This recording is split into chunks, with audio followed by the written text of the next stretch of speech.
Hi, everybody. Thank you for coming to the County Council meeting for March. If you will all rise, and Councilman Maple will lead us in the Pledge of Allegiance.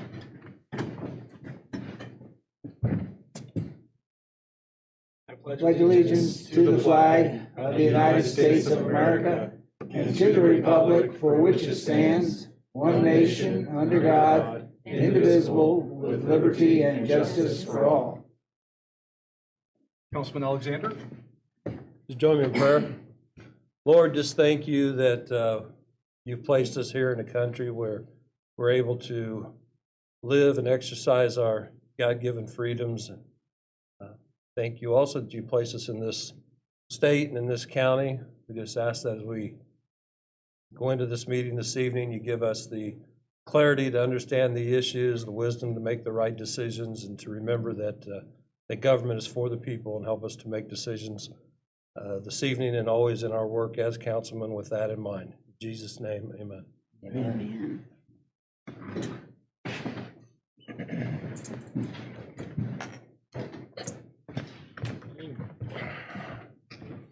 Our first order of business will be to approve the minutes from February's meeting. So moved. Second. Motion's been properly made and seconded by Councilwoman Lake and Councilman Faulkner. All those in favor say aye. Aye.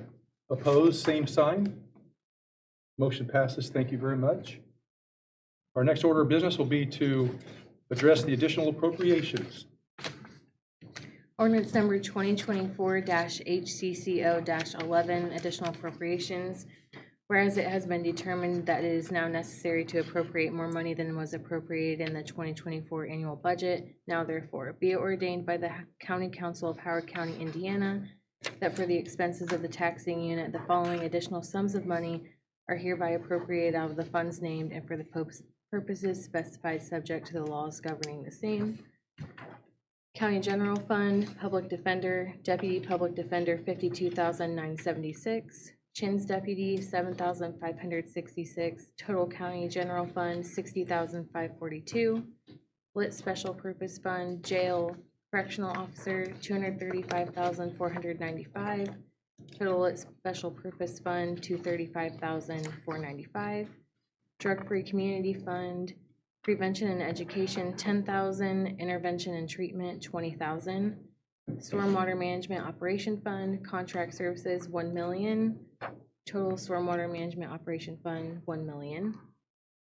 Opioid Restricted Fund, Other Services and Charges, $797,241.89. Total Opioid Restricted Fund, $797,241.89. Opioid Unrestricted Fund, Other Services and Charges, $178,704.43. Total Opioid Unrestricted Fund, $178,704.43. Meyer Opioid Settlement Fund, donations $7,500. Donation Administration $2,100. Total Meyer Opioid Settlement Fund $9,600. Supplemental Adult Probation Fund, this request is going to be tabled. County User Fee Fund, Alcohol and Drug, this request is also being tabled. Family Recovery Court Grant Fund, Other Services and Charges, $3,000. Special Projects and Incentives, $2,500. Participant Housing, $2,000. Participant Transportation, $2,500. Continuing Education, $4,000. Intervention and Treatment, $500. Drug Screens, $2,500. Total Family Court Grant Fund, $17,000. Drug Court Grant Fund, Overtime, $45,500. FICA, $2,103.76. PERF, $3,079.65. Graduation Supplies, $300. Special Projects and Incentives, $3,500. Drug Screens, $10,000. Participant Needs, $3,600. Total Drug Court Grant Fund, $68,083.41. Reentry Court Grant Fund, Home Detention Supervisor, $48,000. Overtime, $49,500. FICA, $3,707.04. Perf, $7,123.33. Office supplies, $1,500. Graduation supplies, $300. Special projects and incentives, $3,500. Drug screens, $10,000. Participant needs, $3,600. Total reentry court grant fund, $127,230.37. Total additional appropriations for all funds, $2,496,282.10. Gabrielle, that was an excellent reading. Thanks, that was a Thank you lot. very much. Thank you very much.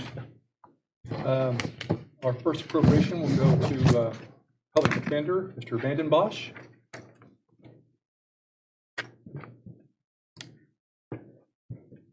Good afternoon, ladies and gentlemen. Good afternoon. Good afternoon. Welcome.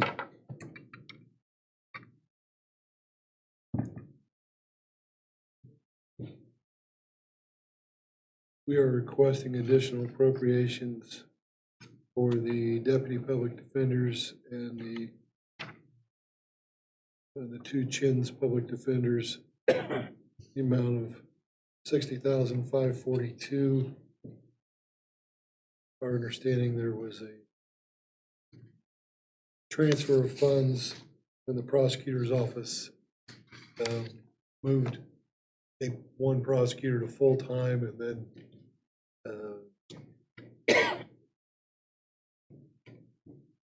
another part-time position to full-time, which affects the average salaries of the public defenders, full-time public defenders, which then directly affects our full-time equivalent.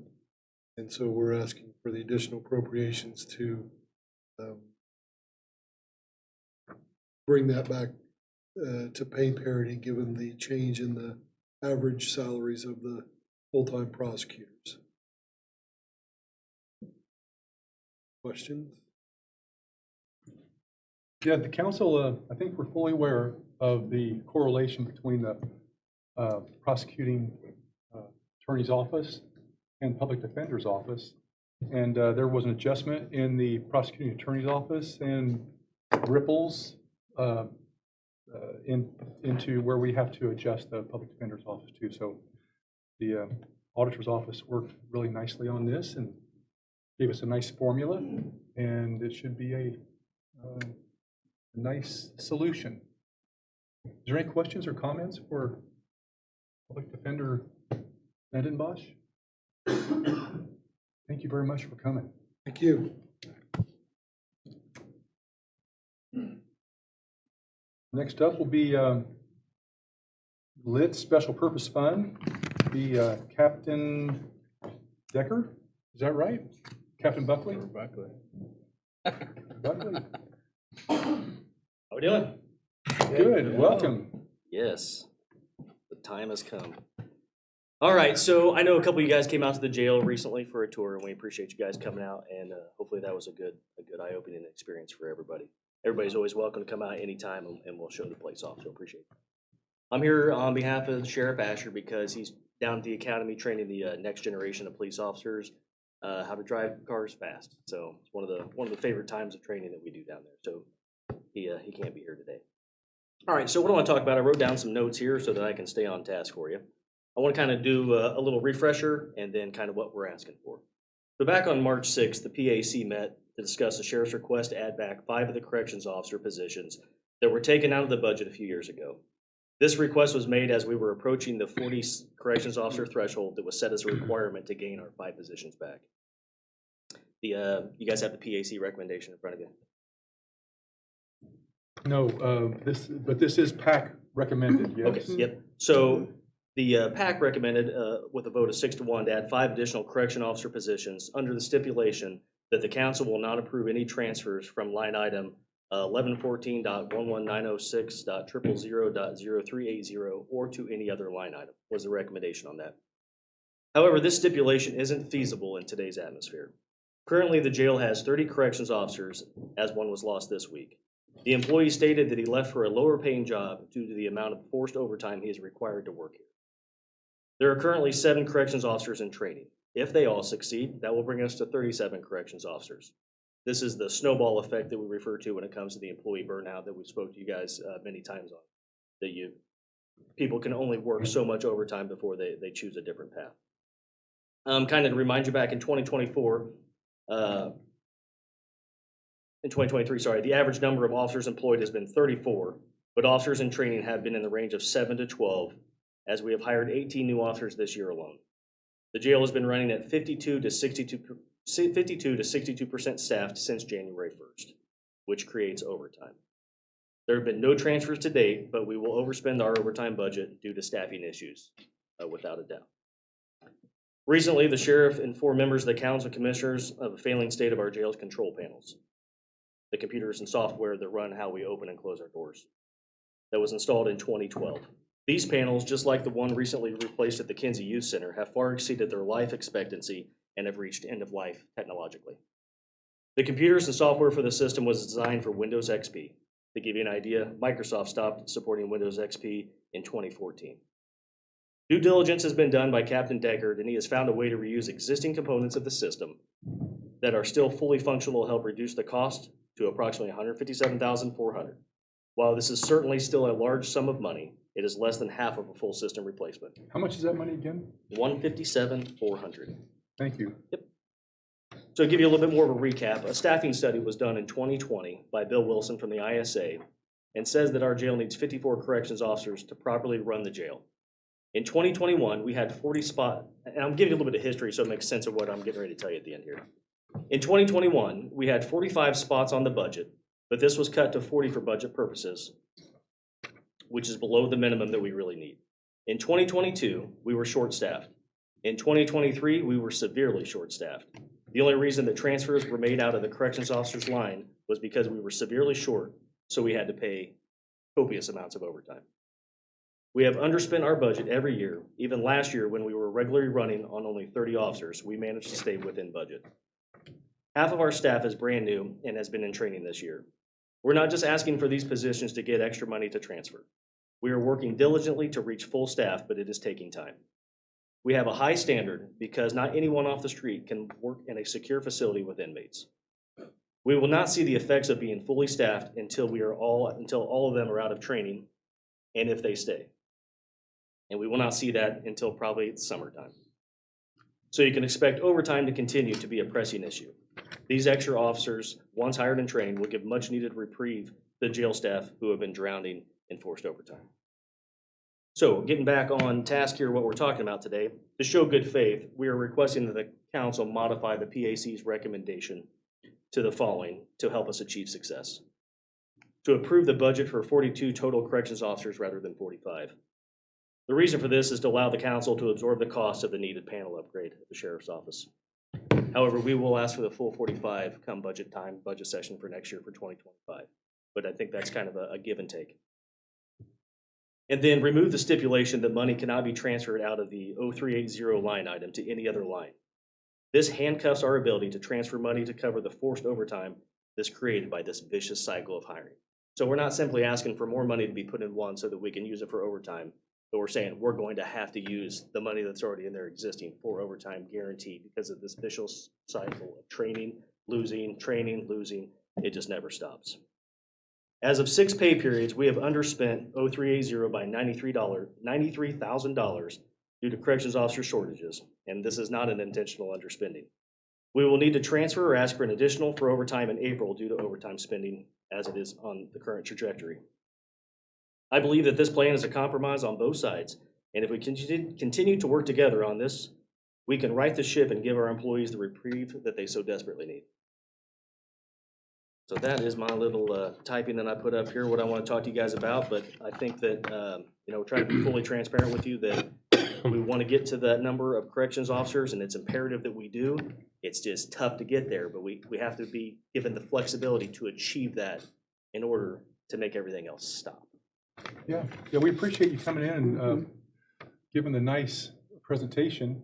The little background, I think you covered it, was we cut back the budget from 45 correctional officers down to 40 because we were budgeting for 45, but we were never able to fill 45 positions. And with COVID coming on, we wanted to right-size every budget, every department, and that's what we did. And we seen, well, we can right-size the jail's budget.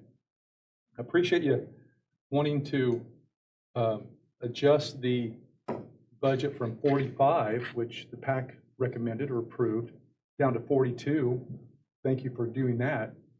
I might suggest that we do have a overtime line item for Yes. the jail, and it's fully functional and never goes into the red. Right. I think the idea of that line, if we can isolate the pay from the correctional officers' budget and keep the overtime budget on the overtime line, it might have the sheriff come in to support that line, but it also helps the council separate actual pay budget or the correctional officer's budget versus overtime. And it helps us keep an eye on it because overtime, we understand the parameters of the jail and the difficulty it is getting correctional officers and the need for overtime. We understand all that. In an ideal world, we wouldn't spend any of that overtime money. Yeah.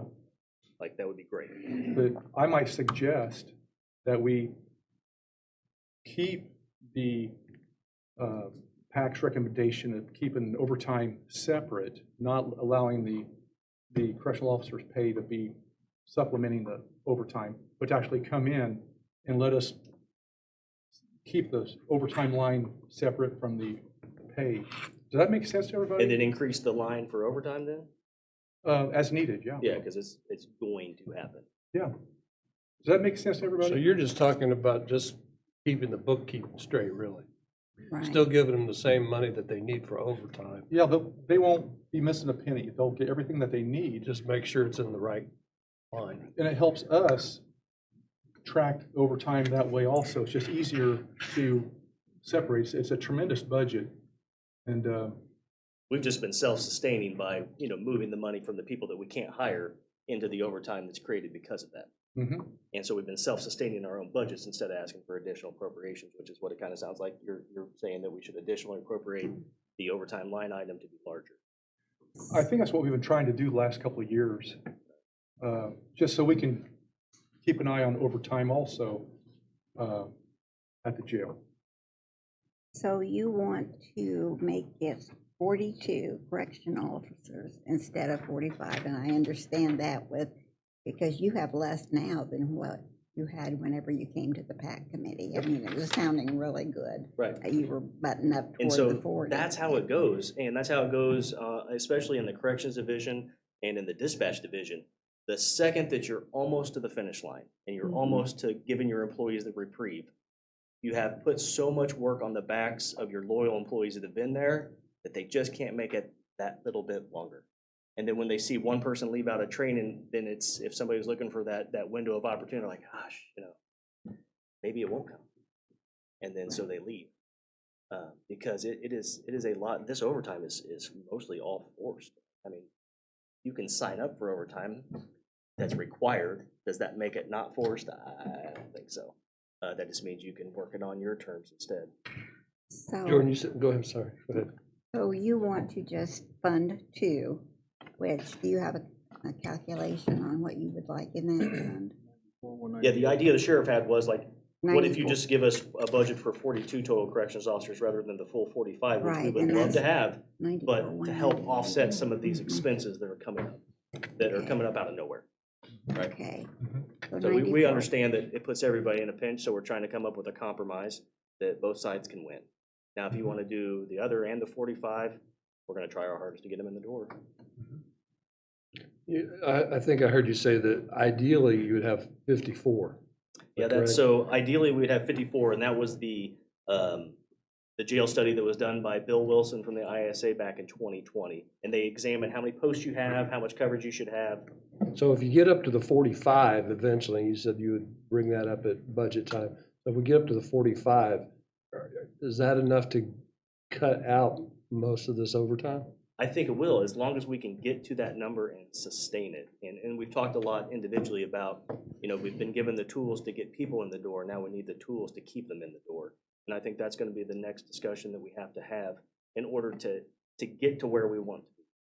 We have to set up a plan where, in today's hiring, that they can see what they're worth, they can see their value, they can see into the future, and they don't have to guess what they might be getting. It's, the whole employment shift is a major paradigm shift of what's happened in the employment world, and we all see it everywhere that we go shopping, and we're definitely not exempt from it. The only difference for the sheriff's office is we can't go out of business. So since we have to have people there 24 hours a day, it's imperative that we do everything we can and use every tool that we can find to get to that number. But I think it will, and I think over all the measures that I would love to see happen, and all the plans that that the team has put together, I think that we can get that overtime number down to where it could stay where it's at. And I think maybe that's kind of been the idea of why that overtime line has stayed where it's at, because that's always been the hope, is that's all we need if we were where we should be. And there's nobody at the sheriff's office that doesn't want to be where we should be. Work tirelessly to try to get there. So, before we move on and make a motion on this, if we keep the overtime and overtime line item, which is there and taken care of, the PAC recommended that we go to 45, that you have the funds to man 45. Would you like to keep it at 45, or you still want to stay at 42? I mean, that would be incredible. I think we're just kind of coming with a token of goodwill to try to work with the council on how to take care of some other pending issues that we have coming up. But the approval or the recommendation in the PAC was that the council will not approve any transfers from this line item. So from the corrections officer's line item into any other line item, period, is the stipulation given if we get those 5. And we already know we can't do that. We are going to ask for an appropriation out of that fund. So we can't handcuff that fund down just to get 5 more people, because we'll have to come ask for decent additional appropriations when we think, why not just handle it interfund and manage it ourselves while we can, in hopes that the numbers that are set are appropriate. And then you gotta think, like the overtime numbers, I don't believe those were adjusted for our pay rate increase. No, they were not. Yeah. Just bring, excuse me. Yeah, come on up here. Yeah, come on up. Hello. Hello. So just bring some perspective to And the you council. are who? I'm Captain Deckard. I'm a jail commander. Welcome, Captain Decker. Thank you, sir. I was the tallest guy up here. You were. No, not anymore. And I'll leave here in a second. You can be the tallest again. So we're on pay period 7 right now. Pay period 6, we had $36,000 in overtime that we paid out. That's $36,000 just in overtime. Pay period 5 was $42,000. So that's the perspective that we're doing. You have people that are working 42 to 44 hours of overtime on an 80-hour week. And, while we all love money, there's a breaking point. There's a line in the sand. And we're seeing that. So in order to give a break to some, I give leeways to others so we don't burn them out. And we've tried every tool that we can to help them. And also some numbers too, just from last year, so that the council's aware. In the overtime money that we spent last year, that amount, I can't remember, I was somewhere around $600,000 or $700,000, I think it was total. 786 hours were paid out just for military hours. 2,595 hours were paid out in vacation hours. 1,478 hours were paid out for comp hours. 4,368 hours were paid out in holiday hours. Personal hours were 896. Sick time, 1,018 hours. And just to get to the minimum shift of 10 or 11 people per shift, we paid out 5,471 hours. And I've got that broken down to how much money that is too. So that's all based on their overtime rate last year. So these are things that no matter what we do, I have to give them vacation. I have to give them personal time. I have to give them their military time. I have to give them their holidays. Those things come along with I'm already short. So I just wanted you guys to see the perspective. When do you anticipate, you have 7 correctional officers in training right now. When do you anticipate them joining the force as full-fledged correctional officers? Of those 7, I could tell you within 3 weeks, they will be off. But I have another one starting, hopefully, they'll be off of their training time. So they'll be counted as an actual body on the floor. So they're Mid-April? Is that what you're saying? mid-April. Okay. Yeah, so that'll be 7 more, which will get us to be, so now, of the 18 that we've hired since January 1st, there are times now that I have 13 working, and my minimum's 11, which is great. Those are the numbers I want to be at. That's why in pay period 6, you notice it was $42,000 in overtime. Now we're at $36,000 this on the pay period 7, or 5, 6. So we're seeing it drop. Mhm. And Captain Buckley made it real clear that it's going to continue to drop if we can get those numbers. At 45, it'll be great if I can keep them. Mhm. It'll be great. So, So Captain Buckley, I'm trying to understand your formula because it appears to me that the compromise that you propose, and I don't want compromise is not a good term. It's like a counter proposal or something. But it sounded to me like the concern you had was the statement in the PAC agreement that says use this money just for salaries for people that you may hire. And we understand you're not there to 45 people.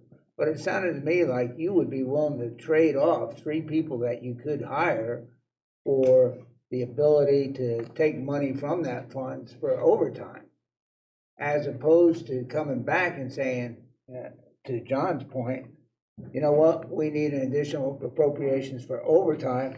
And using an example that I've shared with John, we're keeping our mixed vegetables separated from our meat and our potatoes. And we want to keep those funds. If it's overtime, tell us what you need for overtime. If it's more people because you want to hire them. So what if you got to, let's say, September, still this year, and you suddenly see, hey, there's 3 more people that are really good people. We'd love to hire them for the jail. But, oh boy, we spent that money on overtime back in August and we transferred. So we don't have the funding now to hire those 3 other people that would bring us to the 45, which is what we want. Wouldn't that be a bad deal? As of right now, we're almost $100,000 underspent in the 3480 line item already. We already, a cushion of almost $100,000. So that would hire those. so I would also say that Christina, when she goes and asks to transfer, she will calculate what it would be to keep those people. So if we had that same situation in September, if we had more, and I'm assuming if we were in the same position we are today, we'll have more than $100,000 in there. She'll only calculate as much as what's already passed. Does that make sense? So nothing in the future, I don't know how to explain it. Of the future employees that we could hire of those 42. Well, it strikes me that, and I could be totally wrong on this, but it strikes me that you followed a path of saying, let's transfer money that's kind of designated for people that we would like to hire, but we haven't hired them yet, so we haven't spent that money, and transfer that to the overtime account because we got people that are working overtime and we have to pay them. That's how I understand it, as opposed to coming in and saying, hey, we still would love to hire 45 people, and to keep the people working that we've got, that we still need to have, we need to have more overtime. Right.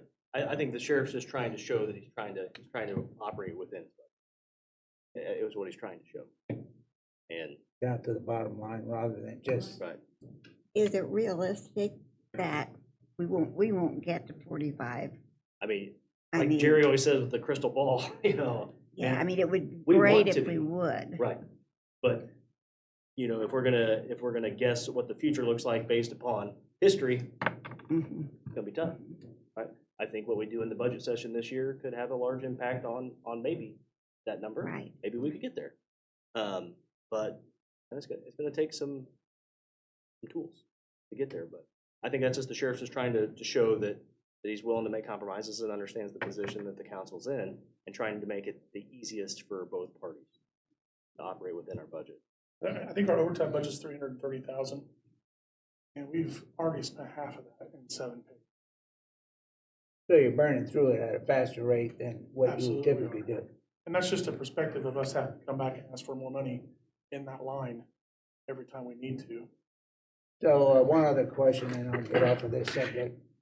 Do you ever run into somebody that says, you know, the base salary, I can't quite make it on that base salary, but then you guys come back and say, yeah, but over the course of a year, you can anticipate some certain amount of overtime pay because that's what's been our standard over the course of the year. So you'll have to work for it on certain times when you may not want to work for it, but over the course of the year, you'll get this much more in overtime. I get what you're saying, but my experience on today's employees are they don't want to work overtime. Got stuff to do. There's a real big discussion in today's generation of employees on the work-life balance. And we have to change our mindset of what we all know and what we've all done and how we work because today's employees. What So, happens if overtime goes away and you've made that employee upset because he can't make any overtime? Or they adjust their lifestyle to the overtime. I think my thoughts on this are, I'm gonna go against what you said a little bit, John. That, if I understand you right, even if we had unlimited fund, I wouldn't say unlimited, but enough funds to fund 45, you probably can't find 45 people right now, is that correct? Likely not. Okay, so that being the case, I would suggest we go ahead with the 42, but allow them to transfer the money over to the overtime as needed. That way we don't have to appropriate more. We can use some of that money that I see what you're saying, Frank. And if there, if we anticipated there were 3 more out there that we could bring in, that, I might agree, but chances are that's probably not gonna happen. I think we could deal with it at that time if it does. But I think that I would, You would have to get, how many more to get to 45? So if all 7 of these make it, we'll be at 37. We interviewed 2 people this week, 1 passed and 1 did not. So you're at basically 37 trying to get to 45, not at 42. And that 37 is still a real Trying to get hopeful number, right? They've got to make it to the end. And just like, Captain Decker told me today that somebody, quit this week, there's going to be another person that can't hang on. so we're probably not gonna use that money to get to 45 anyway. And it sounds like the immediate need is the overtime money. Right. I can't ever think of a time in the last 13 years that we have ever denied the jail overtime. I think we just have to, we ask them to come in and ask for it, and we've always given it. It's just a way for us to track it and for us to be aware of it, because if we don't, then we're not aware of it, and we just don't, Well, I mean, it it's a blind really spot. doesn't matter to me. You'll get the money anyway. Yeah, They'd have to come in and ask for a transfer, correct? right. Or an additional appropriation, perhaps. Any other comments on this? I one have a here? question, and what did you say about the doors? You were trying to offset, Yeah, so. what you're asking for 2 additional employees. Yeah, for the 3. So remember, we got that big expense that's coming up out of nowhere like Kinsey had. And Right. in order to like a good faith effort, we could use some, instead of having you guys reappropriate money out of the general fund into this, we could use it instead. So you found ways to look at your total budget, and say, if we had the flexibility to move some of this money around, especially from people that we haven't hired that's allocated, we could do other necessary things. That's what I'm And understanding. try to stay within our And allocated possibly budget. not overshoot Right. the total budget. Right.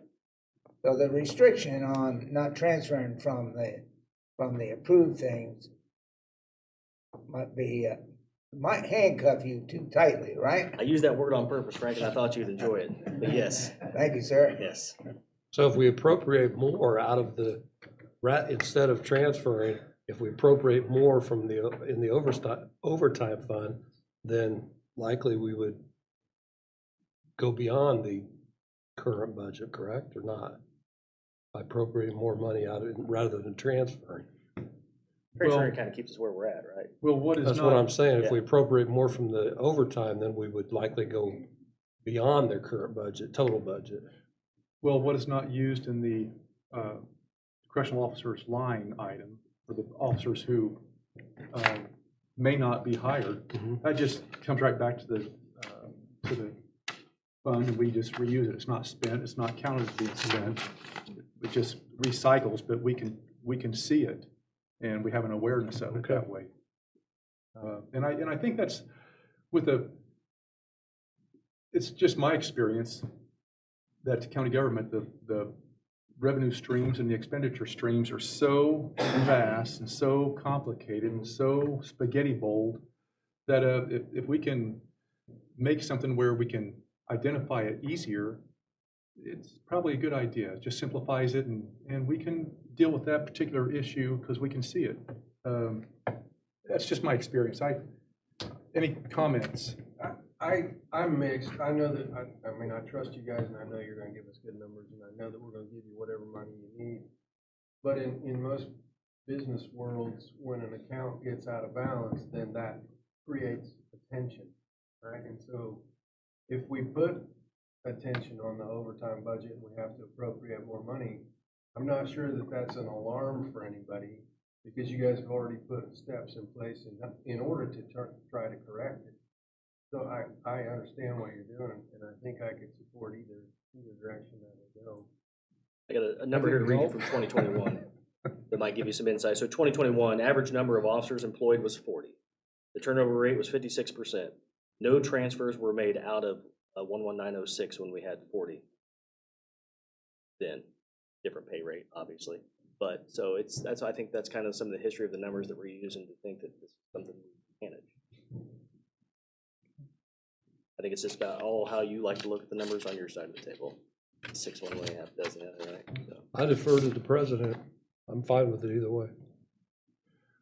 Well, I think what's gonna play out is if you keep the 45 and say it's just exactly how it is and how the PAC recommended it, next month, somebody ought to come back and say, hey, we're gonna need another, pick a 6-digit number for overtime that's gonna be above that.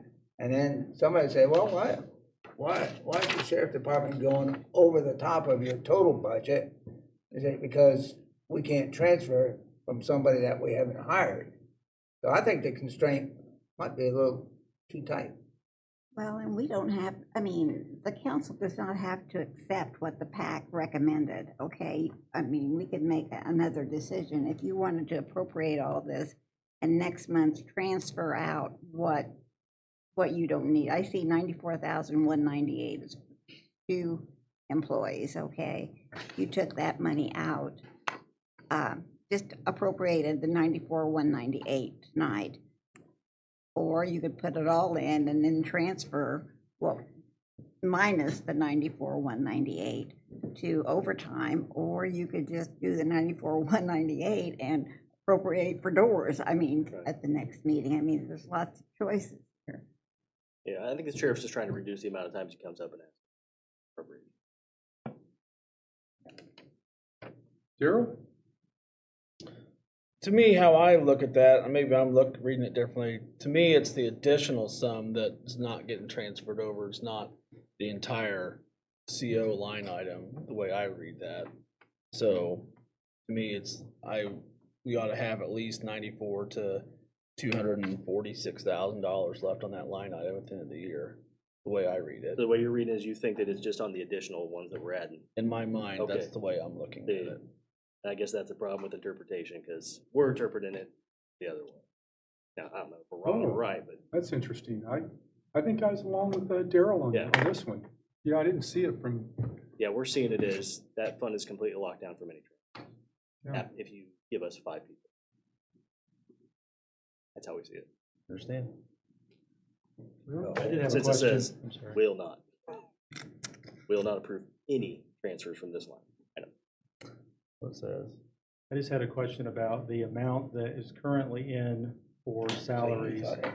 There's a surplus in there. How much, if you were to receive the 42 correctional officers, how many officers would you be able to fund through the remainder of the year based off of that surplus, or is there not enough surplus to make a difference? I think it's hard to put a definitive number on that because everything changes day by day. I think anything would be a guess. I would think that if we, well, I understand that, but if we were to, I guess if we, because they're based off of the normal salary that that individual would have. So if it were today and it was fully staffed at 42, what would be the remainder that has been created based off of the lack of staffing from the previous part of the year? And I don't have those notes. Okay. We don't know, okay. I think you said at least 100,000 probably. But you're, I would say that'd be close. yeah. So if we didn't appropriate anything and still added the additional employees, we might be okay, but I don't think we need to do that either. I think we need to appropriate for the 2 more employees. What we do with the rest of the money, John could say, or, you know, I guess my point was that, is there a possibility that the money that's remaining in there could fund that 42 number through the remainder of the year? Or are we not anywhere close to that? No, because like Captain Deckard said, with the amount of overtime spending that's occurred, we're in pay period 6 and we've already spent half of the overtime out of that budget. We will make a transfer out of it. Well, but I'm not saying that, I'm keeping the overtime budget separate and just saying that if you had straight time for 42, could you fund 42 corrections officers for the remainder of the year based off of the surplus that's in there, leaving the overtime separate? There it is. So yeah, at the 6th pay period, which, so this is a little bit old, that we'd underspend 11,906 by $93,000 due to the corrections Total officer for the shortage. year. the Okay, year, so that would So be basically- Year to date. difficult to do that. Right. Okay.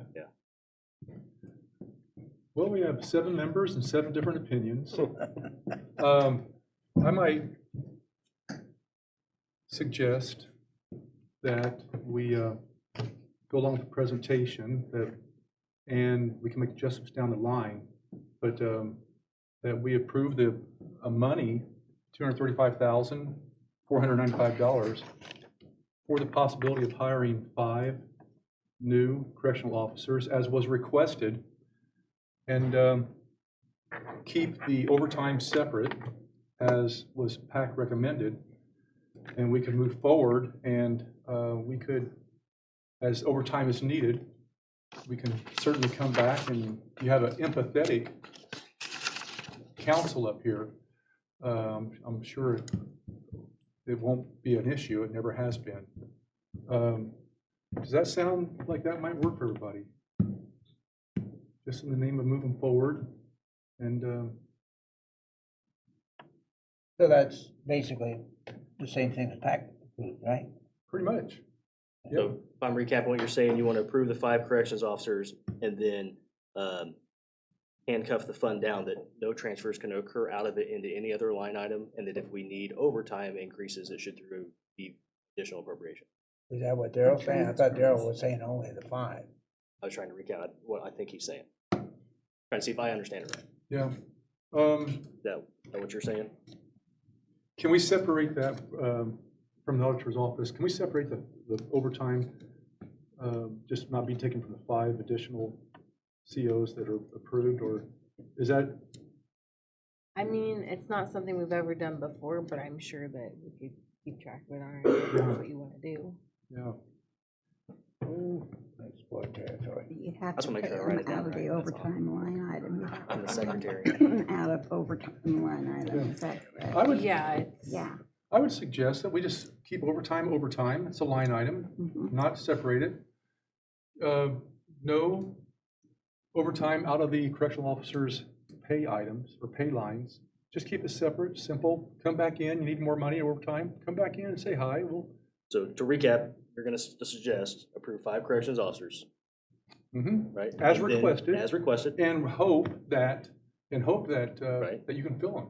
And then in that, say that we can no longer do interfund transfers from that to the overtime budget to help us sustain that budget, but instead to come back and ask for additional appropriations for overtime as needed. Is that what you're saying?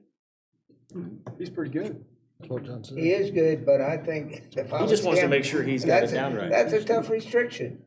Why don't we let them manage their personnel with their ability to manage it? It seems to me like we're diving a little too deep into how they manage their people. But that's maybe a naive position to have, and a lot of times I'm naive about stuff. So, I mean, I think it's very restrictive to say they can't transfer stuff in their department.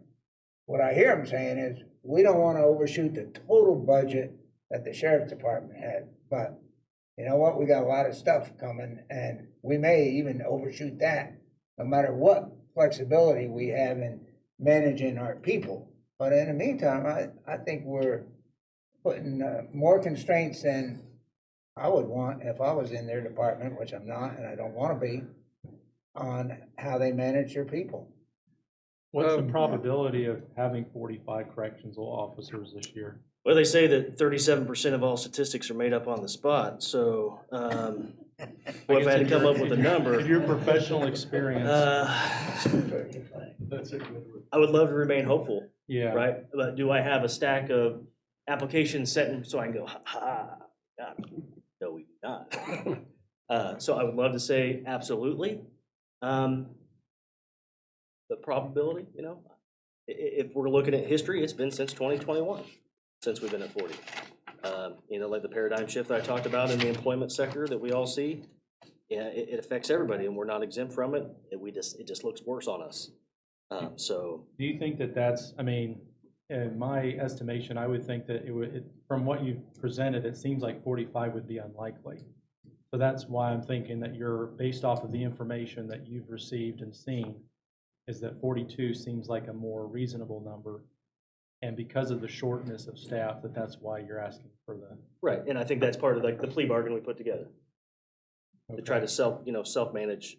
And if you do that, to your point earlier, John, as far as keeping track of it, they'd have to come here for a transfer request anyway, right? So if they do, so we'd still be able to keep track of it, is what I'm saying, because instead of coming for an additional appropriation from overtime, they'd come for a transfer request, so we would still.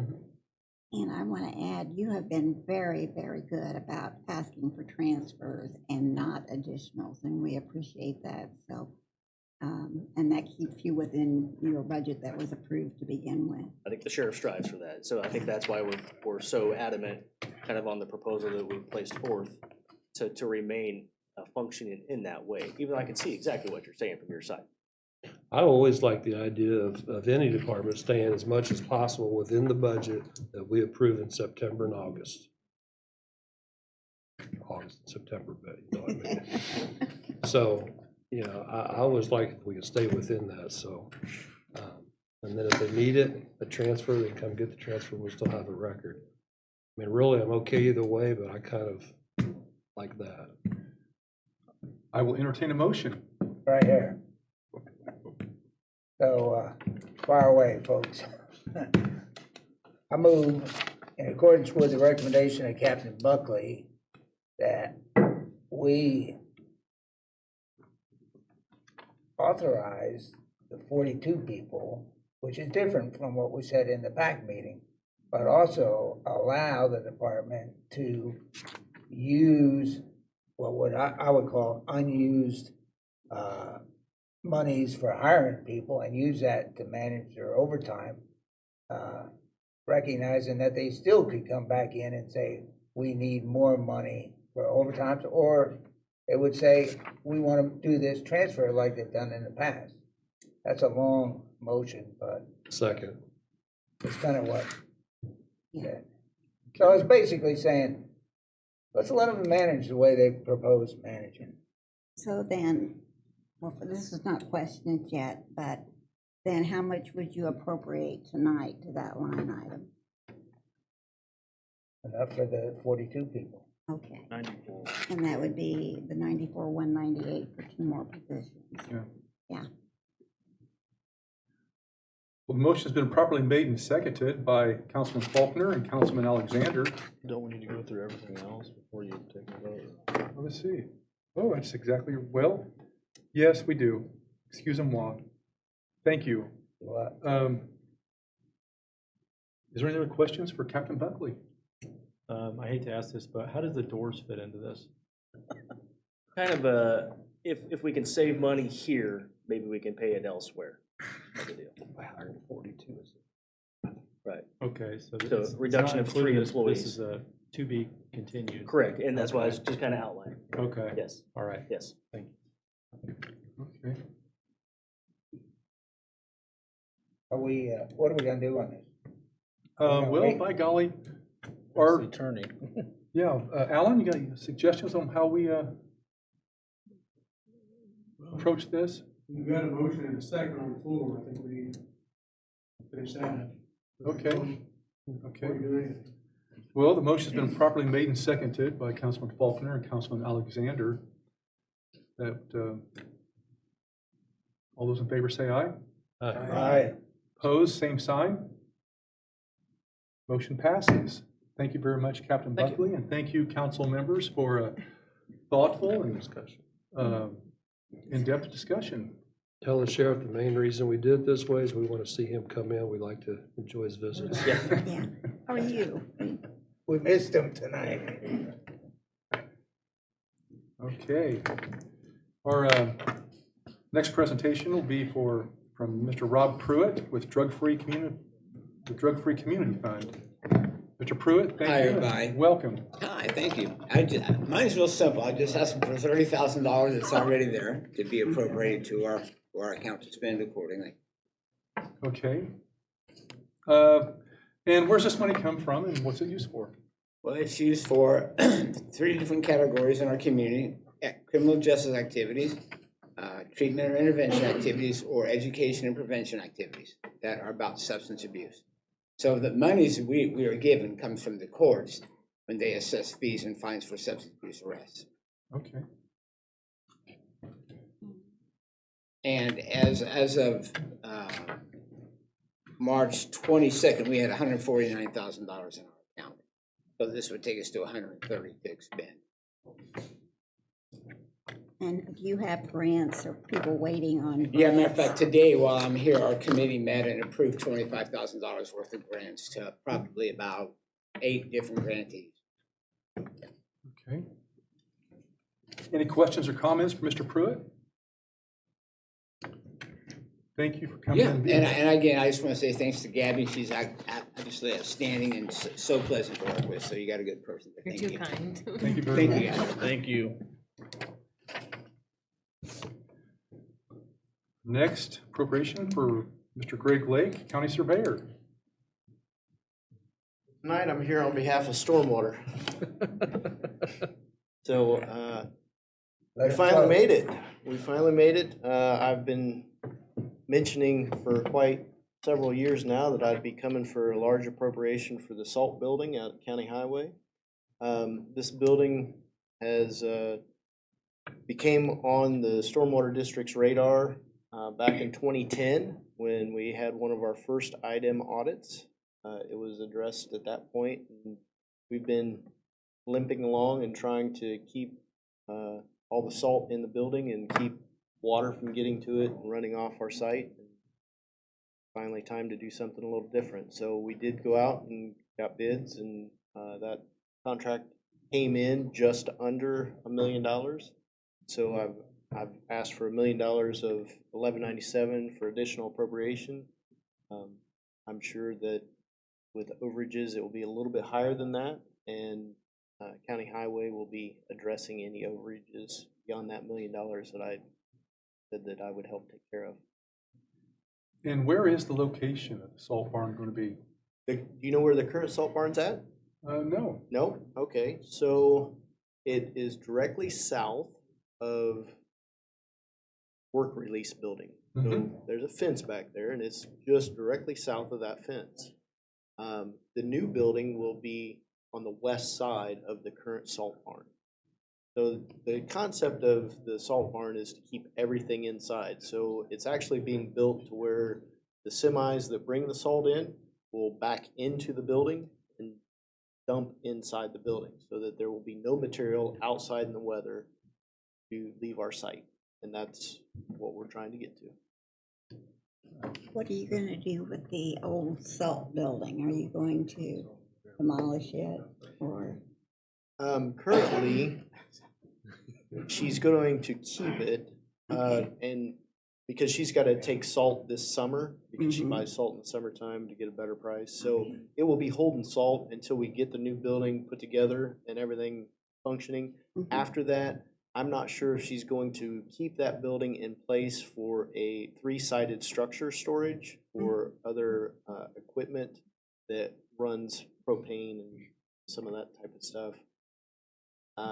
I do know that the bottom of the building's in pretty decent shape, but right where the concrete and the wood starts coming together, the building's starting to come apart. So I'm assuming Amber will take a look at what it would take to rehab that, or if the building comes down, just the concrete will be left as a parking pad for sure. But whether that building stays or not, that's up to Amber. Yeah. Yep. Speaking of salt and the use of salt for the ice on the roads, how does that affect the creeks and ponds in the area? So the salt doesn't go away when we put it on our streets. It actually dissolves in water and becomes mobile. So that salinity ends up in our creeks and streams, which the habitat doesn't care for. It causes problems as it moves through our system. Does it eventually flush out? Yeah, it ends up in the Gulf of Mexico.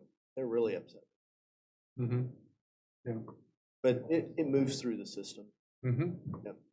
That's the best way to explain what our creeks do, is it's just a conveyance. It moves material. Does it very well. Okay. So are you being serious when you say they're upset with us, or Oh, absolutely. why would they be upset with our salt in the Gulf of Mexico? Because of the hypoxia that occurs in the Gulf of Mexico, it's causing degradation to their shrimping, what they use the Gulf of Mexico for. So the more sediment and the chemicals that we put into our stream here, it all ends up in the Gulf of Mexico. So if you want to do a quick Google search of the hypoxia in the Gulf of Mexico, you'll see those huge plume of material that has basically deadened the area of the Gulf of Mexico coming out of Mississippi. It's not just salt. No, it's The farmers get a lot of flack for it too. I don't want to go into details on that. a lot of it's not necessarily, and the farmers do get a bad rap for it, but a lot of it, in reality, it's sedimentation, so it's dirt. But a lot of that's coming from the streams themselves, because as we continue to utilize our streams as conveyances for stormwater, they're trying to grow. I mean, we're only putting down hard surface. So obviously water doesn't soak into hard surface. The more wetlands that we get rid of, the more areas that we turn into urbanization, the less infiltration that goes in, the more our streams and creeks are required to pass larger rain events or larger volumes. So that creek is trying to grow to accommodate that. We've taken away a lot of floodplains on our streams. And the floodplain is like a shock absorber. It allows it to come up instead of eat. But when we take that away, the water starts eating the stream banks. So that soil, what's getting discharged downstream. Yes, farmers get a rough take of it. Building lots, as far as urbanization, that's why we have our stormwater program on construction sites. We oversee to make sure that their dirt stays on site while they're building. But there is a huge component of the stream itself causing that discharge. We're pushing more water through it. Were you a wildlife science major in school? Nope, I'm a chemist. Those wildlife science majors were really active on Friday and Saturday nights. Interesting. Oh, wait a minute, maybe the judge was part of that. Maybe, I'm not sure. Any other questions for Greg Lake? Greg, thank you for coming in. Thank you. Our next presenter will be Commissioner Jack Dodd. Good evening, council. Welcome. Hope you're all doing well this evening. Yes. I'm here to talk to you about our opioid funds. As you know, the county has worked hand in hand with the Indiana Attorney General's office to get these funds over the last couple of years. So tonight, I'm here to ask you about additional appropriations of 3 of these funds. First fund is 1237 opioid restricted fund in the amount of $797,241.89. These are restricted funds. They can only be used in a certain way according to the Indiana Attorney General's office. The second fund is also, is an unrestricted fund, 1238, in the amount of $178,704.43. Unrestricted funds means that basically we as county can use those how we choose. Commissioners have always chosen to use the unrestricted funds to serve the purpose of opioid addictions. That's how these funds were acquired, but we've chosen to use those for that.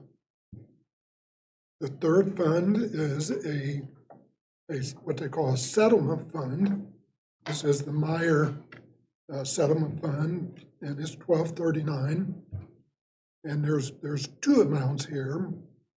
One is 7,500, and the other one is 2,100, for a total of $9,600. So we're asking all 3 of these amounts be appropriated tonight so that we can set about working on distributing these funds. Any questions or comments for Commissioner Dodd? I have a question. Donation administration. That's a salary that's paid to somebody or money that's paid? No, these aren't salaries. This just means we can use these funds like what we've been using that for is when we go out and present checks to these various agencies, we get the big checks made. We have those made up. Okay. We call that administration funds. Okay. Okay. Other Commissioner questions? Dodd? I think that's it. These are great funds that we use here in the community to help with treatment and other various services that we have here in the community. Who might these funds go for or go to? We've been using them for things like Gilead House, Valley of Grace, Turning Point. The other day, we took out a check to the horse farm, Northgate. I had not been out there before. I gotta tell you, when I left there, I almost felt guilty we didn't give them more because of the services they provide to underprivileged children. And great service And who is this? called Northgate. Narrowgate, right? I'm sorry. And they provide horse services. They take kids out there and let them ride. They don't just do that, I learned. They take and they teach them working with horses and how that relates back to their own individual problems that they may have. Is that located out around the Russellville area? Is that? It's out located by 750 West. Okay. Yes, sir. Does Meyer, does that have anything to do with Meyer Stores, or is that some other decision? It's a lawsuit that opioid distributors like Myers, the Walgreens, Walmart, that the Indiana Attorney General sued, and where they overprescribed or over-distributed those drugs and got these funds. So that is the Meyer Stores? That's one of the defendants, Yeah. Meyer, one of them, yes. Those are one of them. What, now, is that whole fund just that, or is that just an abbreviation? It's just an abbreviation. Could be Meyer, Walmart, or anybody else? Right. Okay. There were specific ones, not just anybody else, but there were specific providers, distributors. Okay. Thank you.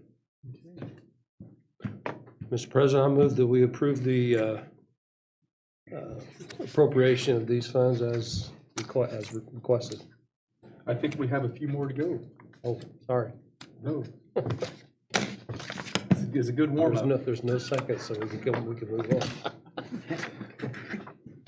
Commissioner, thank you very much for coming in. Thank you. Appreciate it. Our next presenter will be Judge Murray.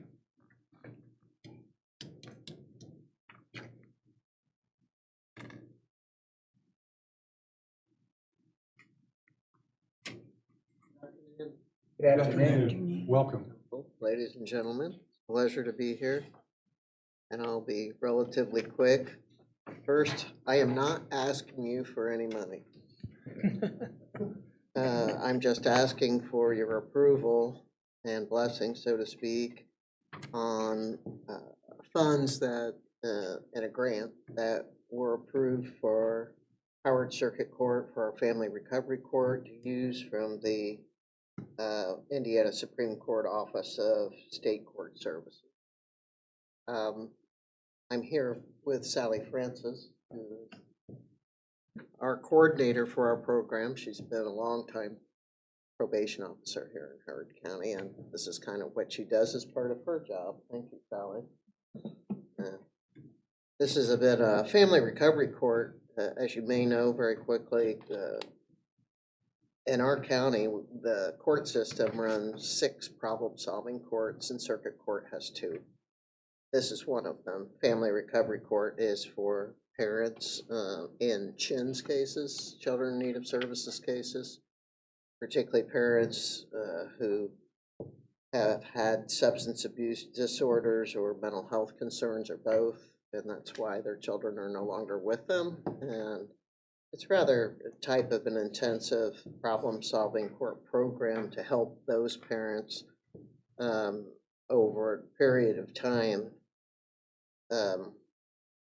basically to make sure that their sobriety and stability and ability to parent is going to be long-term. We've had our program going on 5 years now, and it is self-funded at no additional cost to the county. Everyone who works it basically does it as part of their job.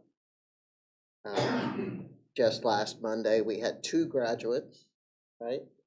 And in 2023, we had a total of 3 graduates, but 3 others who were discharged, but only because their CHINS cases ended up successfully before they needed to do the whole program. So what we're asking is for your approval on funds that have already, grant funds from the State Court Services of $17,000. That's used primarily for incentives, different additional treatment, some housing or transportation expenses for our participants that would help them as far as get to where they need to be in our program.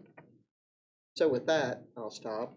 Unless you have any questions, I would appreciate your consideration and approving our ability to be able to expend and use these grant funds. Well, Judge Murray, I can tell you, I certainly appreciate all the good work you do through your court. And I know you come here a couple times a year and give us a small example of what you do other than just be a judge. You help build the community in a better way. And I certainly acknowledge that and appreciate it. Thank you for being here. Are there any questions or comments for Judge Murray? I just second what John said. I think we really, really. Thank you. It's my value. privilege. Thank you. And thanks, Sally, the one that really, it's the crew that sails the ship. Thank you. Okay. Thank you. Our next presenter will be Judge Elkins, please.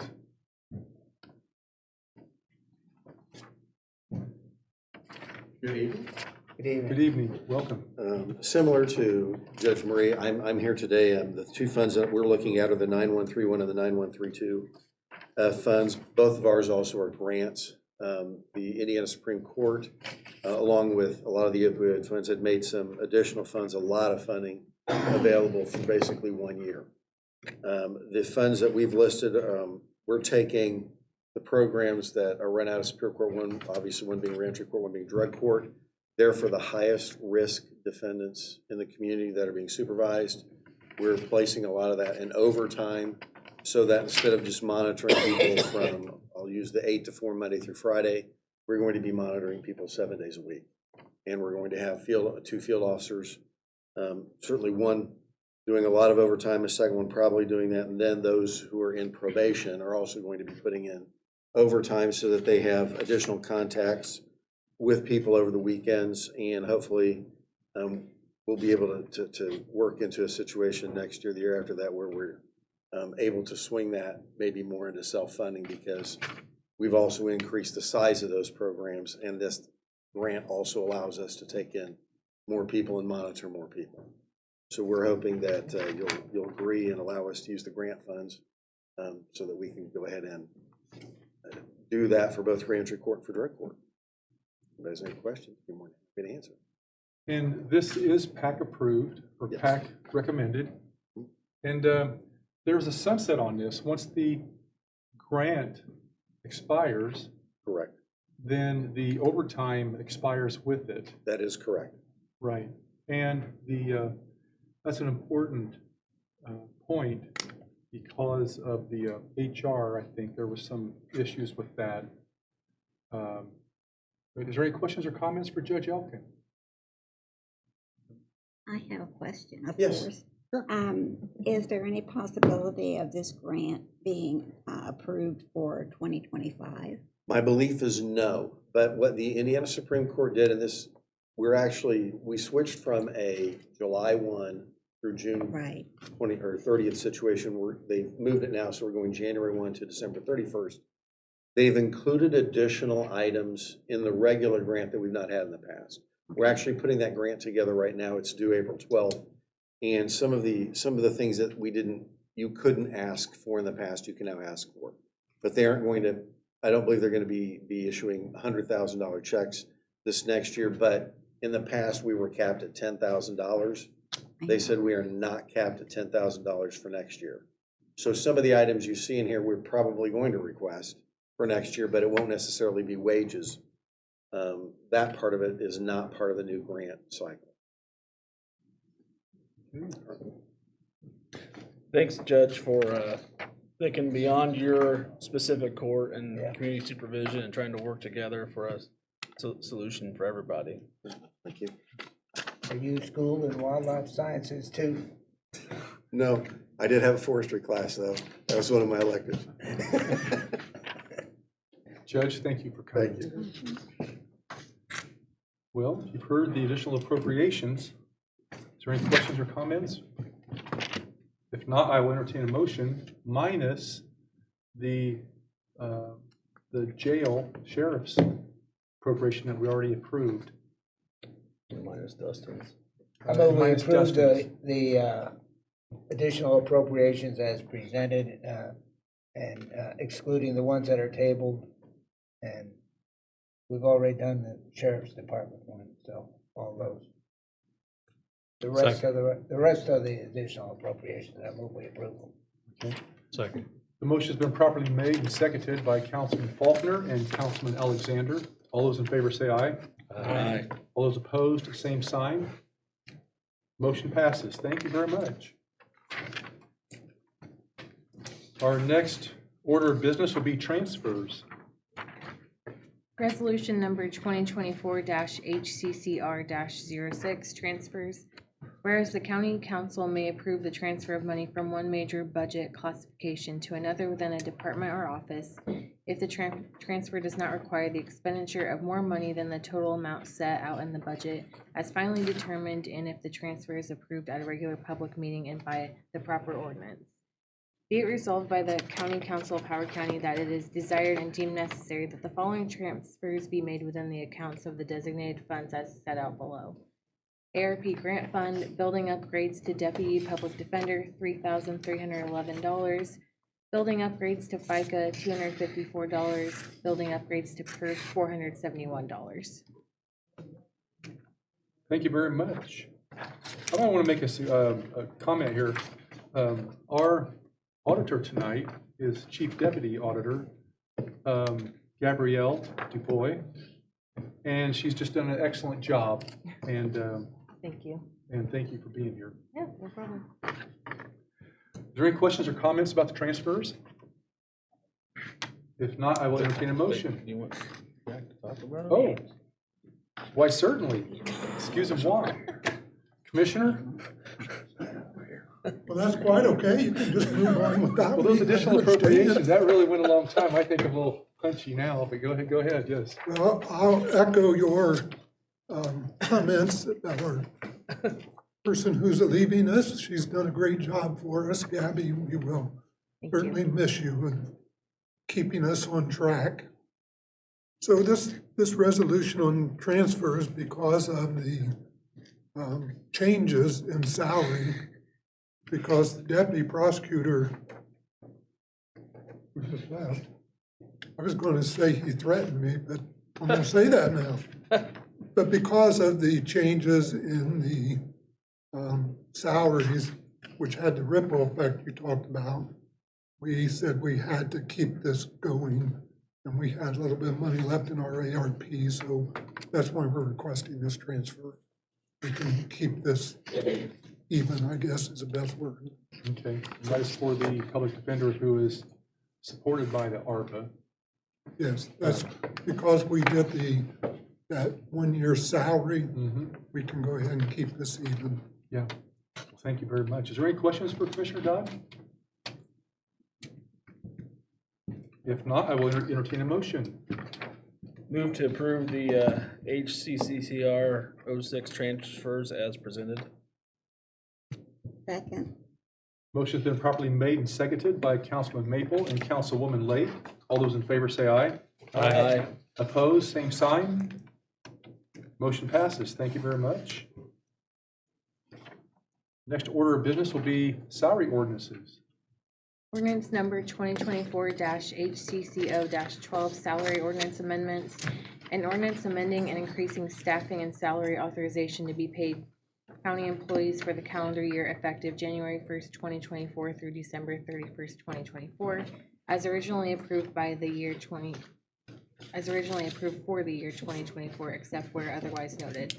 Be it ordained by the Council of Howard County, Indiana, for the said fiscal year that the following salary amendments approved as additional changes to the basic salary ordinance for the same fiscal year. Necessary personal services appropriations have been approved previously to support the required expenditure of necessary funds. County General Fund, Public Defender, Deputy Public Defender, $52,976. Chins Deputy, $7,566. Lit Special Purpose Fund, Jail Correctional Officer, $235,495. Supplemental Adult Probation Fund is tabled. County User Fee Fund, Alcohol and Drug is also tabled. ARP Grant Fund, Deputy Public Defender, $3,311. FICA, $254. PER, $471. Drug Court Grant Fund, Overtime, $45,500. FICA, $2,103.76. PERF, $3,079.65. And Reentry Court Grant Fund, Home Detention Supervisor, $48,000. Overtime, $49,500. FICA, $3,707.04. PERF, $7,123.33. Thank you, Gabrielle. I think there might be a little correction on this, on the lit special purpose. Instead of 45 and 45 officers at $235,495, it'll be 2 correctional officers at $94,198. Is that what we have? So that's a little correction there. 190, 198, Yes. 94, 198, 94, 198. and the total is 42, right? Yes, 42 COs, correctional officers. Are there any questions or comments about the salary ordinance? If not, I will entertain a motion. I move we approve as amended. Do I hear a second? Second.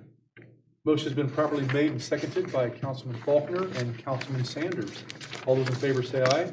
Aye. Opposed, same sign. Motion passes. Thank you very much. Our next order of business will be new business. There's no old business. The new business is a 2023 rainy day fund. So you guys will have these reports in your packets. This is just the finalized report of the last minute transfers we had to do at the beginning of this year to close out 2023. These were line items that didn't have enough appropriation there, so we had to temporarily borrow from the rainy day fund. And if you remember last meeting, we passed that resolution so that it would be paid back within, I think, 60 days. So that has been done, and this is just the final report reflecting that. Okay. So do we make a motion on this, or is it already done? I'd say make a motion on it. I will entertain a motion to approve the 2023 rainy day fund emergency transfer report. As stated, make that motion, John. Second. Motion has been properly made and seconded by Councilwoman Lake and Councilman Alexander. All those in favor say aye. Aye. Opposed, same sign. Motion passes. Thank you very much. Is there any other council business to tend to? Mr. Roberts, I have a certificate of appointment that needs to be addressed Okay. for your appointment to the City of Kokomo Economic Development Commission. Ah, By statute, the president of the council is a member of that commission, but we need to formalize that. formalize it. Do Okay. we sign this or do we? Yeah, we need to have a motion to appoint him, to appoint John Roberts to that commission. Move we appoint him to the Howard County Economic Development Commission. No, it's the City of Kokomo. Yes. City of Kokomo Economic Development. Second. Okay, motion has been properly made and seconded by Councilman Faulkner and Councilman Alexander. No. Oh, Councilman Sanders, excuse him one. All those in favor say aye. Aye. All those opposed, same sign. Motion passes. And I'm already on this commission. I attend the meetings, and it is always educational, insightful, and gives one confidence of our community and the unity we have between government, industry, business, and education. It's quite impressive, and it's a humbling experience to have a seat in the room. And I do my best to represent the council in good standing. So thank you all very much for that. And I guess we all sign this, is that right? Yes, please. Okay. Our next order of business will be any other council business. Any comments, council members? So one comment that I have is yesterday morning, there's a group, a lot of pastors in the community, several people from food, business backgrounds, grocery backgrounds and stuff, and it's basically a team of people, both city and county and private people and church leaders that are working to identify what they might call food deserts or opportunities to improve food access to people. A lot of them are could be retired people, and they meet about once a month, but they have different groups. Also, the Purdue Extension people are represented there, and the woman that's leading that, Allison, I forget her last. Do you remember her last? Norman? No, Allison Norman. She asked if the members of the county council would like to be informed, and I said, if you send me your stuff, I will forward that thing, your email addresses, and you can decide if you want to be informed with that, but she'll have minutes of stuff that they're discussing, and it's an important thing for the county, especially sometimes transportation to getting food or the stores is can be an issue for some people. So I just wanted to mention that. She had asked for your email addresses, and I told her I will forward them, but I won't provide your own email address. I'll let you guys and Martha decide if Martha may already have done that. So that's just information. Thank you very much. Any other comments? I have a comment, I'll make it fast. Frank and I went to the district meeting Thursday evening, and they brought up a broadband study that is going on at the state level, and they have like $868 million available, but you have to pinpoint where you don't have broadband. And I, in my ignorance, thought we were all done with that, but we're not. Okay, we have areas that need to be covered, so, and there is where you need to sort out and spot those areas and submit them to the state, and there's a short time frame, so we need to talk about that. Okay. And Okay. I thought we, I would second what she's saying, the broadband that we have currently going in, I've discovered is not covering nearly as many parts of the county as I initially thought it was. even when they're finished, they're not Yes, quite that's finished. correct. Was that right? Yeah. And there's regulations with this that it has to be a certain, and I'm not a Takes computer time. person, but a lot of our internet systems are not fast and just don't meet the criteria. What I've been told is that this ring that you hear about, Yeah. that if you're on that ring Mhm. or within, I don't know what, half a mile outside that ring or something along those lines, or any place inside that ring, you can be covered. But outside that ring, you're not gonna benefit from this. See, I thought that, But Commissioner Dodd can speak to this. yeah, please. There you go. Can I comment? Yes. Can I comment? Go ahead. No, you're fine. Go So, ahead. so just so you're aware, there were these things called RDOF funds 5 years ago. Oh, and you People are. voted, I'm sorry, I'm Pam You are- Isaac, projects manager. RDOF funds came in and they were awarded to different communications groups. So they were awarded in the north section, just to pick a section, RDOF funds were, the FCC said, we need to cover these areas, cover them all. The companies that were awarded those RDOF funds, some have followed through, some have not, some will, and some will not. Because they've gone out of business, because of whatever. They can't provide the services as quickly, the speed of the services as required by RDOF funds. So they've stopped work. So no one can come in and take over those federal funds and take over those areas until they are argued. So we can go out and we can argue that this northwestern section of the county is covered under RDOF, but we know you're not gonna come in and do it. So there are different companies now who are going out and trying to get those projects approved so that they can then provide the services. So the ring is in place as a feeder, which we knew was gonna be a feeder. We are, the different companies in the county are, for lack of a better word, arguing the RDOF distributions. Those will close shortly. There have been several rounds of this. They will close, and once those close, then they get reawarded, and that is the process we're in. So as of right now, you are correct. Not everywhere is covered, but all of Howard County is covered by someone. Whether they follow through or not is a completely different story. So the argument now is those who have proven that they've done the work and can do the work, tend to be get awarded those sections that aren't covered. I hope that all made sense. It didn't? Now, Beautiful. Okay. With that being said, let's talk about what we did do. Our ring. Our ring goes, think about the 4 county schools, just for reference. Our ring kind of went to those 4 county schools, okay?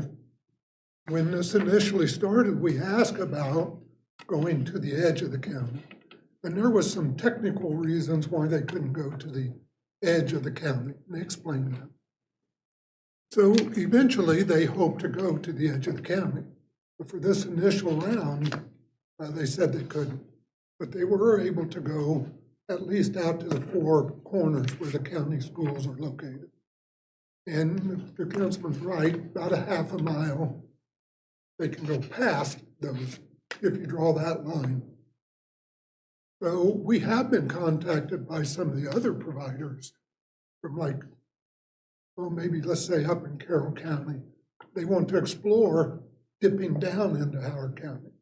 We have signed letters of support for that. We don't know what's going to happen, but we have signed letters of support. Because of our READY funds, we are the first county who has completed a project out of the READY 1.0. And so we have completed that ring. That is complete. And so now they'll start those shoot-offs from that. So that is ongoing. And the anticipation and the expectations are that every household in Howard County will be connected to broadband. That is correct? Well, that's kind of extensive, I guess I'd say. Big picture. Take that line from those 4 county schools, Western, Northwestern, Taylor. Mhm. Okay, go to those 4 county schools. Mhm. Okay, and draw a line. Everything inside, yes. Half a mile estimate to the outside, yes. But to the actual county line, like in the councilman's home, no, not yet. Eventually, yes, we think that's going to happen. Okay, We're told that's going to happen. yeah, that's our goal, yeah. That's our goal. That's what we're. But for right now, with this ring, it's just those chutes a half a mile out. Okay. Because there's a lot of areas we know outside that line if you go to the county line, in all 4 directions. So I don't know on this particular project that Councilwoman Lake was talking about, whether that would fill that need or not. I don't know what the situation is. Well, there's a map online on the broadband. There's still Website. broadband dollars out there like you're talking about. There's my, yeah, 9 So, million. and like Pam was talking about, Right, you know, that's still being argued, right. discussed, I guess I would use the word. So we'll see where all that goes. Okay, well, by golly, something to keep on the radar Yes, it and is. to find out where we're going to be when all these little contracts for the feeders are done. But this ring, we call it, that's going to serve a lot of people. Yeah. Not everybody, but it's going to serve a lot of people. So Pam, are you saying that once all this gets sorted out with these other companies that aren't providing that the company that is providing this ring then will maybe go out in those directions? Is that what I heard you saying or That not? company or another company that provides similar service. Okay.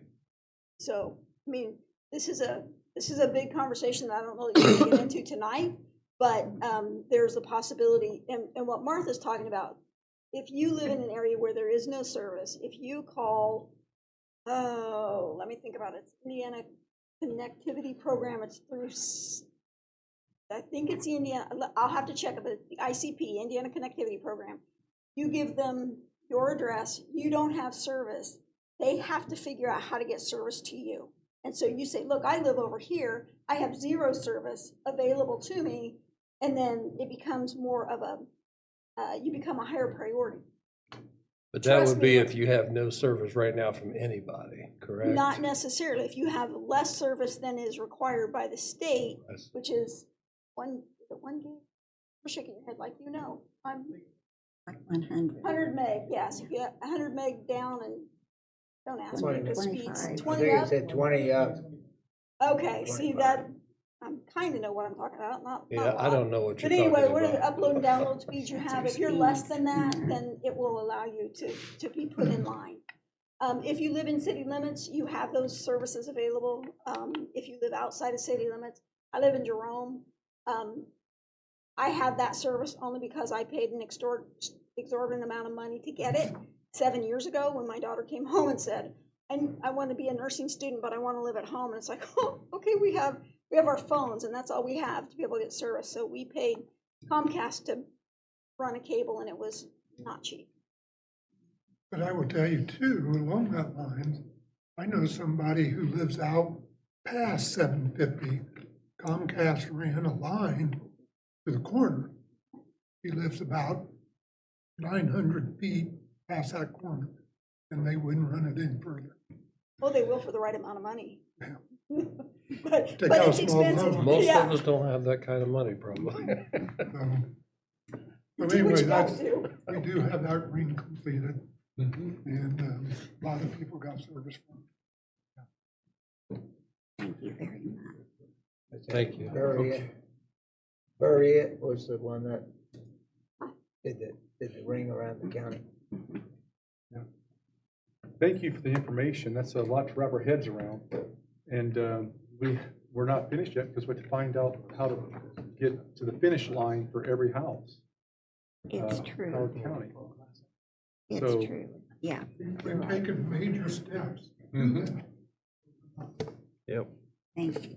So we have to find a way to identify these properties after they're done reappropriating the contracts to the ones who haven't fulfilled their contract. Timetable. Okay, okay. Well, is there any other questions or comments? If not, I will entertain a motion for adjournment. So moved. Motion's been properly made and seconded by Councilwoman Lake and Councilman Faulkner. All those in favor say aye. Aye. Opposed, same sign. Motion, or the meeting is adjourned. Thank you. Thank you.